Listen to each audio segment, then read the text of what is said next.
Hello everyone, welcome back to the channel. I hope you enjoyed last week's video. If you're liking the channel so far, please like all the videos anyway. Give them a big thumbs up, any one of them you watch, because it helps boost up the views. And don't forget to subscribe to the channel, because that too increases our views, it increases our reach, and if it increases our reach we get more popular, and the more popular we get, the more videos we put out. So it's a vicious cycle, but a good one nonetheless. As you can see today, we're mulching a few rushes again. Been at this now, I suppose, good share last week, over the weekend. We done a bit of a live stream the weekend. Might do that again this weekend maybe. Keep the interest up. Lots of people are able to come on and ask questions where they wouldn't necessarily ask just in the comments of a video, and I wouldn't necessarily see all the comments in the videos either. So the live streams are handy that way. Let's see, get in touch with me a bit more. Anyway, we have a fair bit to do here. We will be here well into this evening, probably here until dark, and I have a very small job to do in this area as well, so I might just do that before I head on home. And for the rest of the week, as far as I know, I might have one more mulching job after this, and then we are into an absolute mountain of spraying. There's a heap of spraying to do this week, so try and knock that out if the temperatures come up a bit. The last few nights have been a bit frosty, so it's kind of risky really, but anyway, we'll see how we get on with that. Hopefully next few days we'll be able to get stuck into the spraying. A few people have messaged me now, and they kind of can't figure this out. They've never seen anything like this going on before, or in their parts of the country that this just isn't done. So why it's done, there's a couple of reasons this is done. If you mowed these with a disc mower and just left them there, you would be waiting over 12 months nearly for them to rot. When they're chopped, it'll rot away faster. It's like if you pick up silage with a silage harvester and miss the trailer, the lump of it that comes out, it's rotting in no time. And it's the same, much the same theory here. Another reason for it is if you were to mow them and bale them, you would have a colossal amount of bales, and it just wouldn't really be cost effective to do that. It's fine for small little bits, but when you're into big amounts of acres, it's just not cost effective. And another reason is there'd be very little point spraying these, because they're gone so overgrown now that they wouldn't really take in the spray. You're better off to clean it off once you have your fresh grow coming, then spray them, and it makes a job of them. But yeah, it's something a lot of people just, I suppose, never have seen going on or anything like that. Going back maybe, I'd say 8 years ago, we were the first around at this, and we were doing an awful lot of it in our first few years, and then everyone decided to buy them. It'd be a good idea that if everyone else bought them as well. So it kind of diluted it a small bit, but we still do a fair share of it. Like I was saying in another video, it's a savage tool for when you're reseeding, because if you have kind of a lot of overgrown stuff growing on top, once it's burnt off and you mulch that, you're left with very, very little, and you're just able to turn over your sod a bit nicer. So, and also it's a deadly yoke for topping as well. But a bit slow. It leaves a lovely finish. It leaves grass like a golf course, but it's just a bit slower, and it's a big heavy lump, and you're revved up fairly high to get a good finish on it. So it's probably not the best thing for that. It's good and it leaves a nice finish, but if you were to go, we do a share of topping, and sure, if you were to go into maybe 60 or 70 acres of topping, you'll be there for a couple of days with this yoke, so it's not really that cost effective in that aspect. This will be its 4th season. It is, I think, yeah, this is its 4th season. It's on its 2nd set of flails. It'll probably do this season on the set it's on it, and they'll more than likely need to be changed again after that. it does a fair few acres every year. I honestly couldn't tell you how many acres it do, but I suppose rushes it would probably do, what would we do with this? We'd probably do maybe 100 acres of this, and then you have odd bits of maintenance that you're doing every year, you know, places that are just, I don't know, people keep them for horses and things like that, and they just decide every spring give it a clean up, top it, and keep the weeds at bay that way. So we'll probably be back here, I would imagine, in about 6 weeks time to spray all of this. We've two sides of a road here, and the other side will be sprayed at a different date, so it gives them enough time for the residuals of the spray to leave the crop, and they can leave their livestock back into this section of it. So that's the basics of what we're doing, really. I thought it deserved an explanation, seeing as there's so many people asking about it. But yeah, I know in better parts of the country you wouldn't see much of this going on, but it's something we do a lot of every spring, something that keeps us occupied for 2 weeks that way, and then throughout the course of the summer there's always bits and pieces coming up. So yeah, that's it about that, I suppose. Okay, so yesterday we were doing a bit of reseeding. We actually haven't finished that job yet. We'll be back there Friday and show you more of it. It's a real boggy place. It's just a mountain, really. It's been reclaimed, so it was turned last year and we were just there disking it and getting ready for grassing it. So what I have here in my hand is these guys, or more importantly this guy. And they're a lovely job. You have a nice handle to grab onto for pulling out your spools, and it's a bit cleaner as well. And I think the best thing of all about them is if you have a dribble bar or something like that, it's very easy to identify your spool. You know, you can get color coded little tabs for them, and it just makes it a bit easier to identify what spool you're plugging what into. Everything comes in the pack, bar your identifying little tab. You can get all different colours from, so you know yourself, you have the ones at the back of the trunk, it tells you the colour of your spool valve, and you just plug them into them, or sorry, it's the same as them. You have blues and reds and yellows and browns and blacks and all that kind of stuff, and they're very easy fit, as you can see here. All that doesn't come in the pack is the little tabs. You get your doughty washers and you get everything else to put them on, screws and the whole lot. So not much to it, only takes a few minutes, and they're a very nice job. I picked them up in Agri-Autos in Tralee. They're cheap as well. They're very handy money for what they are. They're a real handy yoke, and even a job like this that you're making up your own machine, just a nice finish, makes it a bit more professional. So I need to check my bag here now about the screws, because I accidentally cut the bag, so my screws might have fallen out. I might have to go up to the shed for a few screws. Yeah, I cut the bag and my screws fell out, so I'll go rooting for screws and I'll show you the two of them there when they're finished.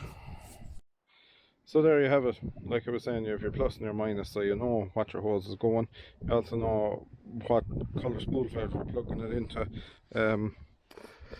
Sometimes the yokes with a ball of hoses going into them is a bit of a pain. The tank with the trailing shoe was the same, and we fitted these onto it before, so definitely a diddly job. And like I say, reasonably priced too, handy enough money really. So yeah, Agri-Auto Parts, once again, giving us a hand with them. Thank you very much for the lads. Give them a shout if you think something like that now would be of any interest to you. I think there'll also be a way easier to pull them out. You know, you have a good handle to grab onto, besides trying to grab onto a hose covered in oil. So yeah, moving on from that, like I said, we were reseeding yesterday.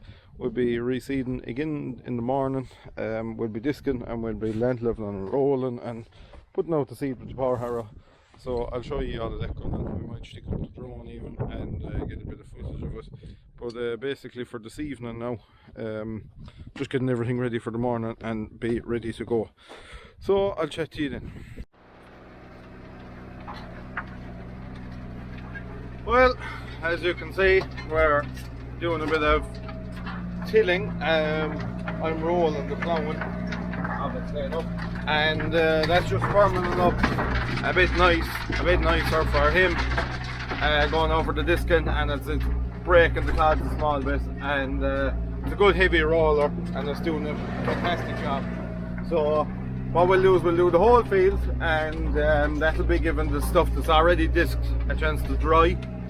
And once it's dried a bit, then we'll go over it again, and we might even go over it 2 or 3 times, and possibly roll it again, or else give it a rub at the leveler and see where we are at that point. This stuff is a bit tough to break it down, but luckily we're blessed. If we had another couple of days, I'd prefer it, but the day is very, very good, so we'll knock the most out of the day as we can.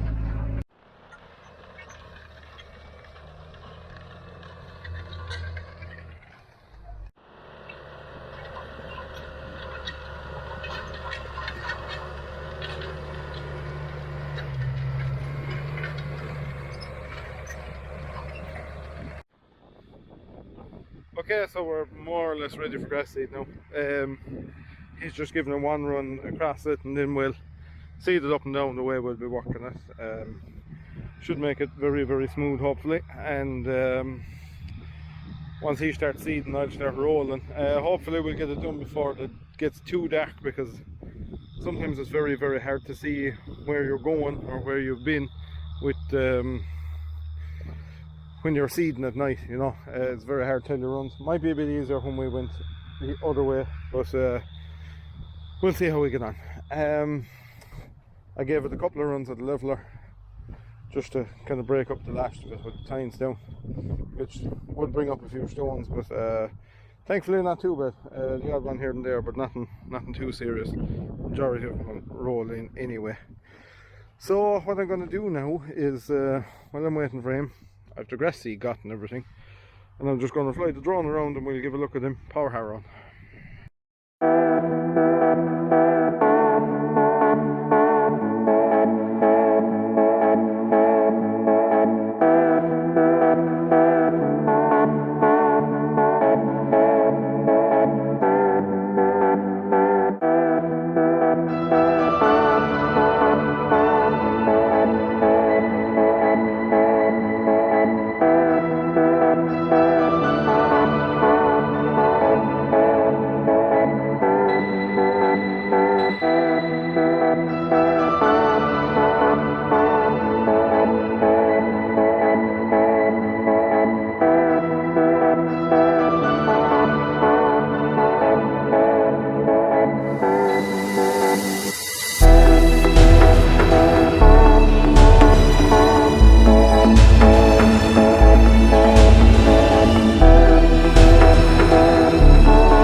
As you can see today, we're in some hairy conditions. It's ground that was totally overgrown.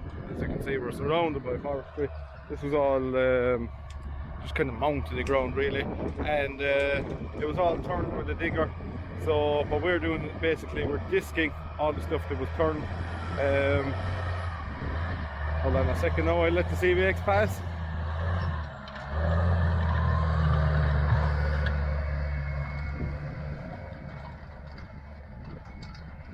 Keep tilling it until we get it nice and fluffy, and what we'll do then is put out our fertilizers and seed it. So I suppose there's roughly 10 acres here, fair square ground. If you were up here 12 months ago, you couldn't even walk through it. It's totally overgrown, and as you can see, it's coming up not too bad in fairness. Eventually we'll get there. You're kind of mixing the sandy type soil with the bog, and this is what you're left with. So takes a bit of work, takes a bit of time. It's very, very hard conditions on the tractor, but touch wood, we're flying away, no issues. So yeah, that's kind of been our week really. It's mostly been reseeding. We've more reseeding to do, probably have another 25-30 odd acres to do next week if the weather allows. Quite stony ground I'd imagine, so we'll see how we get on with it. It's all manageable anyway. Probably keep an eye out for some sort of stone rake if we can pick up one handy enough.